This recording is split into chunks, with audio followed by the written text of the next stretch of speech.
প্রিয় দর্শক, আপনারা কেমন আছেন? আশা করি সকলেই আল্লাহ তাআলার অশেষ রহমতে ভালো আছেন। প্রিয় ভাই বন্ধুরা, আপনারা স্ক্রিনের মধ্যে যে গাছটি দেখতে পাচ্ছেন এটি মূলত একটি সবজি গাছ। তো এবং কি পাকা অবস্থায় একে ফল বলা হয় পেঁপে ফল। তো বর্তমানে কাঁচা অবস্থায় যেহেতু রয়েছে, কাঁচা অবস্থায় সবুজ বর্ণের হয়ে থাকে। তো বন্ধুরা, পাকা অবস্থায় কিন্তু হলুদ বর্ণের হয়ে থাকে। তো সেজন্যই এই পেঁপেকে একবার সবজি বলা হয়, আরেকবার ফল বলা হয়। তো পেঁপে ফলের মধ্যে ভিটামিন এ রয়েছে।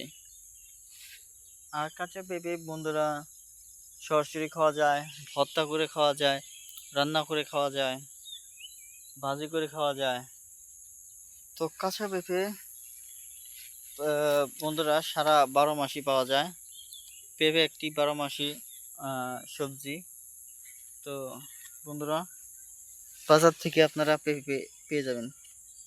পেঁপে যেহেতু বন্ধুরা সারা বছরই পাওয়া যায়, আপনারা সারা বছরই খেতে পাবেন কম দামে। তো পেঁপের দাম কিন্তু তেমন বেশি না।